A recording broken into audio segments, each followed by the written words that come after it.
Hi, and welcome to this session called True Generosity. It's one of my favourite topics because I'm very passionate about helping church leaders to build cultures of generosity within their churches. And if we were honest, we'd have to say that really over the last 20, 30 years, we've been struggling in this area. When you look at some of the statistics, the level of giving across most churches within the Western world sits at 2% or below.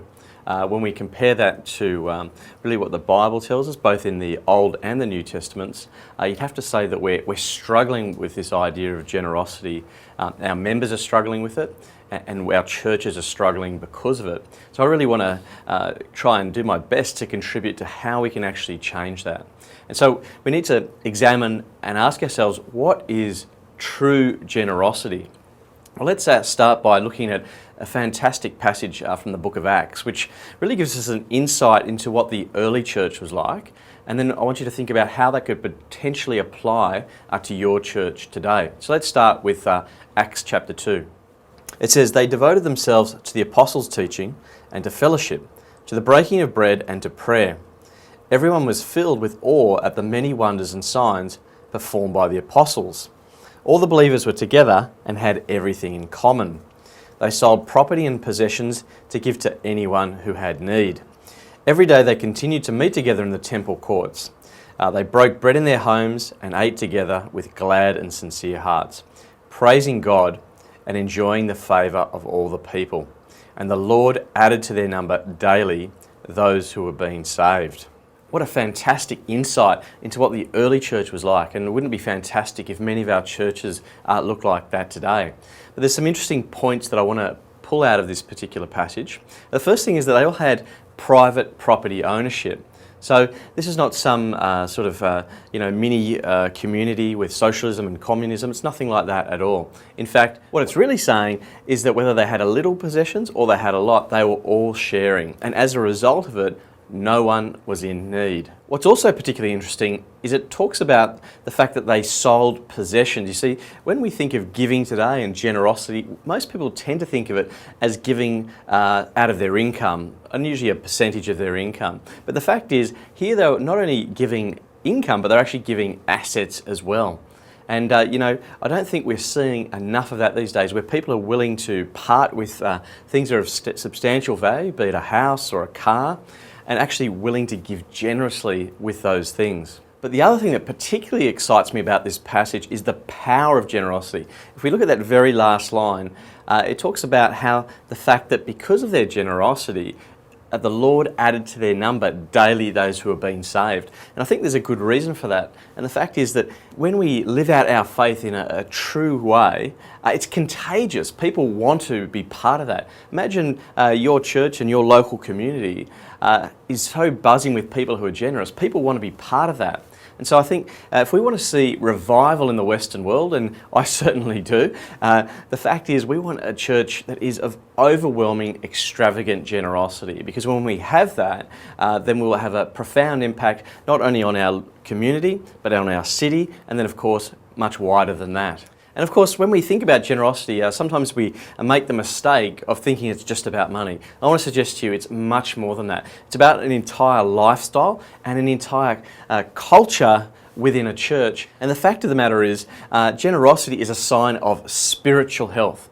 And so we have to be honest about ourselves here and say, is our church in good health? Are our people living the generous life to which they've been called? Because if not, there's a spiritual problem as much as anything else. In fact, when it comes to money, money is ultimately a heart issue. So we're not going to solve a generosity problem just through things like budgeting and so forth. Whilst those things are important, at the end of the day, what we need is a change in people's hearts. And the fact is, generosity is a response to God's grace.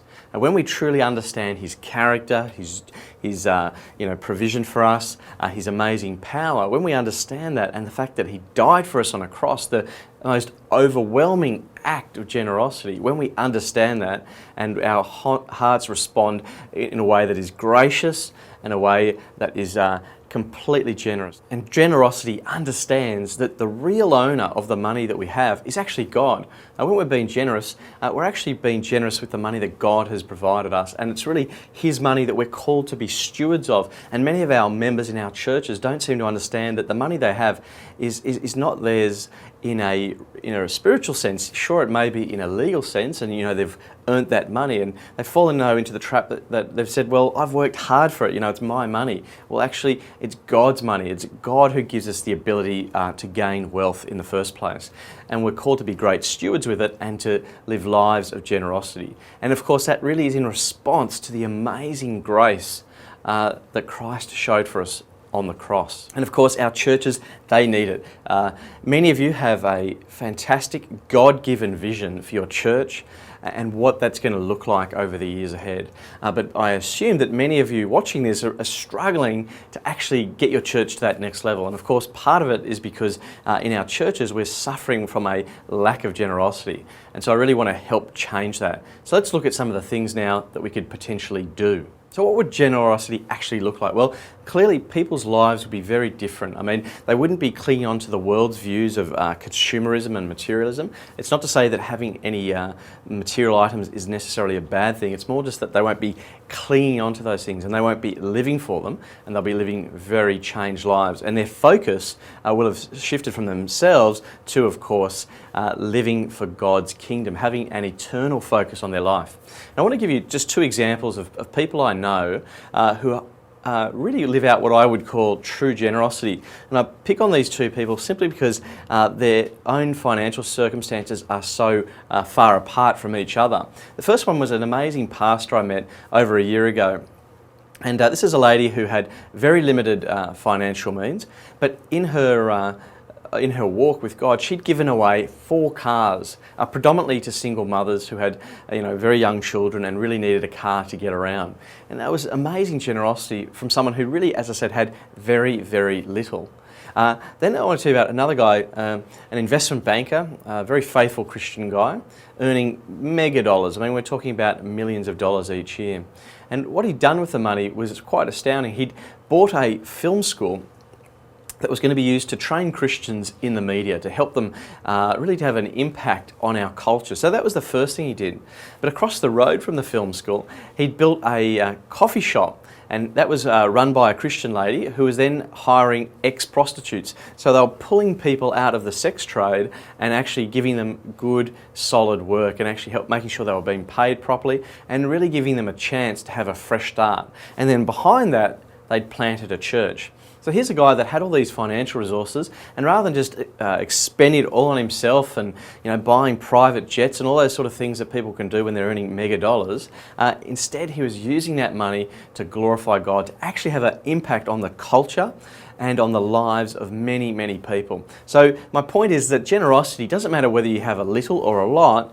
Generosity can be across the board, and it needs to be just part of our lives, and it really needs to be something that excites us. Where we want to be generous because we can see the power of it and we can see the potential long-term impact on God's kingdom. And I guess when we think about generosity, we have to say, well, what is the destination here? Well, ultimately, the destination we're trying to take people is a spiritual journey where we take them from being self-focused and self-obsessed to one where it's God-focused and eternal in nature. That's the journey that we're really trying to take them on.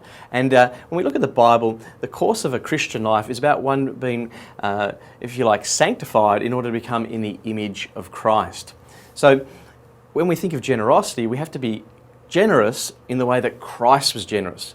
We want to become more in His image.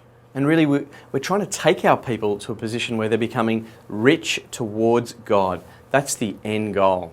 So really, to do that, we need to focus on the spiritual transformation. You see, money is ultimately a hard issue, and we're not going to solve this just by teaching people budgeting and getting out of debt. Those things are fundamentally important, and I'm not trying to discount them, and I'll certainly talk more about those things in other sessions. However, it's very important, though, that we focus initially on the heart transformation. Ultimately, if we want to see a generous culture in our church, it's going to take changed hearts. So here's what I want you to do. I want to leave you with a few key points. The first is I want you to write down some people who you have seen do something extravagantly generous. In other words, what we would call true generosity. And I want to get you to write down those stories.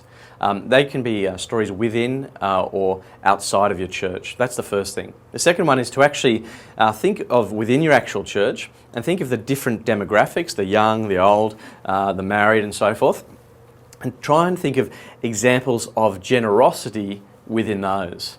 And what we want to do here is once we know those stories, we want to start talking about them. You may include them in sermons. Of course, there's a bit of a privacy issue. You want to make sure these people know that if you're going to talk about them, or you do it in a careful sort of way. But the point here is what we want to do is celebrate generosity. We want to show people the power of it and what it actually looks like. So I want to suggest to you that most of your members don't know what generosity actually looks like. And so you're going to have to show them. You're going to have to lead them down that path. And you're also going to have to show them the power of generosity, what it actually looks like. Lastly, I want you to just focus on the spiritual transformation of your members and actually write down a few key ways that you think you can work towards a spiritual transformation, because ultimately that is what's going to change our churches. So thanks for watching. God bless.